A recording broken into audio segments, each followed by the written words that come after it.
उस वक्त की बात है जब भगवान बुद्ध इस धरती पर आए थे।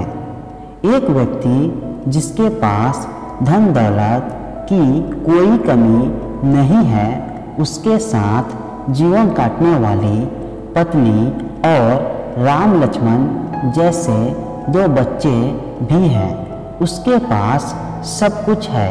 फिर एक दिन उस व्यक्ति के मन में भगवान को पाने की लालसा जागी। उसने सोचा कि मैंने बहुत सारा धन कमा लिया, अब कभी धन की कमी नहीं आएगी। मेरे पास ईश्वर नहीं है, मुझे ईश्वर के दर्शन करने हैं। उस व्यक्ति ने ईश्वर खोजने की ठान ली। फिर उसने कई सारे मंदिरों और धर्म स्थानों का निर्माण करवाया, पर उसे ईश्वर के दर्शन नहीं हुए। फिर उसने दान पुण्य करना शुरू किया। उसके खजाने से कई सारा धन दान पुण्य में लगा दिया, फिर भी उसे ईश्वर नहीं मिले। फिर उस व्यक्ति ने सोचा कि अब मैं बड़े बड़े धर्मों के तीर्थ यात्रा करता हूँ। उस व्यक्ति ने कई तीर्थ स्थानों के दर्शन किए। ऐसे ही 20 साल गुजर गया, पर उस व्यक्ति को ईश्वर नहीं मिले। भगवान को पाने की कोशिश करते करते वो इंसान थक गया और आखिरकार वो एक दिन महात्मा बुद्ध के पास गया और कहने लगा कि महात्मा, मैं 20 साल से ईश्वर को खोज रहा हूँ, पर मुझे ईश्वर कहीं भी नहीं मिले। क्या आप मुझे ईश्वर पाने का कोई मार्ग दिखा सकते हैं? उस व्यक्ति की बातें सुनकर महात्मा बुद्ध उससे पूछने लगे कि सुनो बालक, ईश्वर खोजना कोई बड़ी बात नहीं है, वह तो बड़ी आसानी से मिल जाते हैं। अच्छा, तुम ये बताओ कि ईश्वर को खोजने के लिए तुमने क्या किया और कहाँ कहाँ खोजा?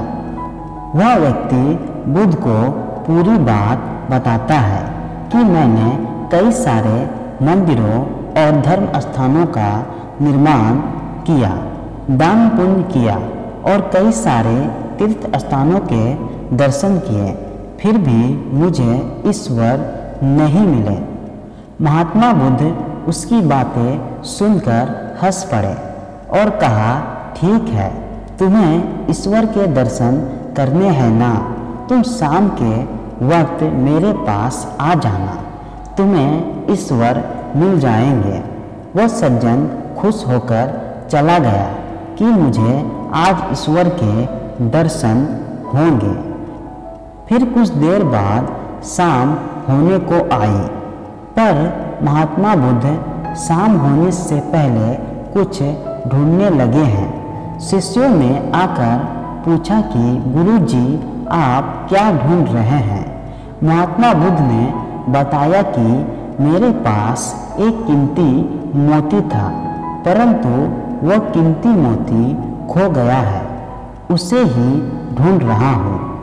महात्मा बुद्ध की बात सुनकर शिष्य भी उस मोती को ढूंढने में लग गए। सभी मोती को ढूंढ ही रहे थे कि इतने में वह व्यक्ति भी वहाँ पहुँच गया।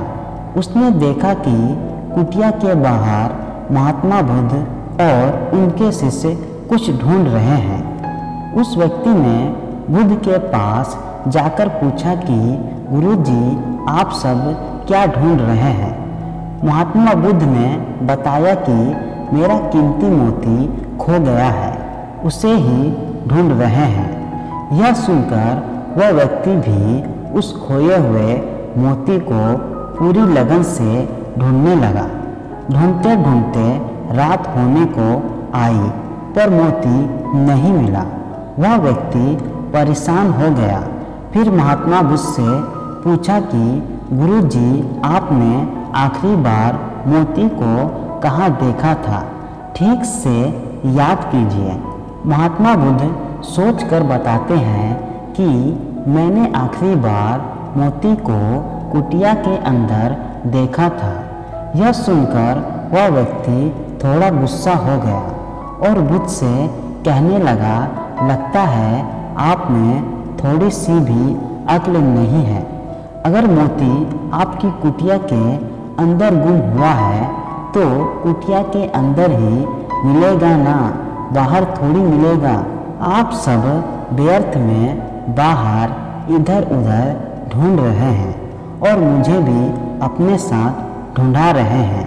आप अपना तो समय व्यर्थ कर रहे हैं पर दूसरों का भी समय व्यर्थ कर रहे हैं। फिर महात्मा बुद्ध उस व्यक्ति के सामने देखकर मुस्कुराने लगे। यह देखकर वह व्यक्ति बोला कि महात्मा आप हंस रहे हैं, मुझे कुछ समझ में नहीं आ रहा है। महात्मा बुद्ध बोले, वास्तव में तुम्हें यहाँ बुलाकर यही तो समझाना चाहता था कि जिस ईश्वर को तुम 20 सालों से बिना सोचे इधर उधर ढूंढ रहे हो, उसे तुमने कभी अपने अंदर की कुटिया में खोजा ही नहीं। ईश्वर कभी खोजने से नहीं मिलते, उसके लिए तन मन पवित्र होना चाहिए, ईश्वर के दर्शन होते हैं।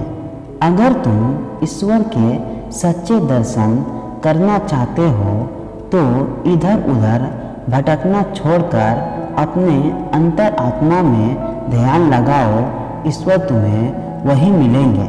अपने अंदर के ईश्वर को तुम देख लोगे तो हर जगह हर इंसान में तुम्हें बस ईश्वर ही दिखाई देंगे।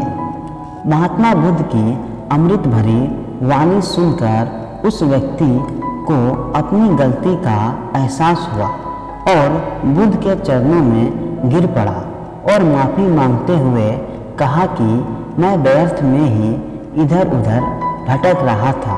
वास्तव में तो ईश्वर हमारे अंदर ही होते हैं।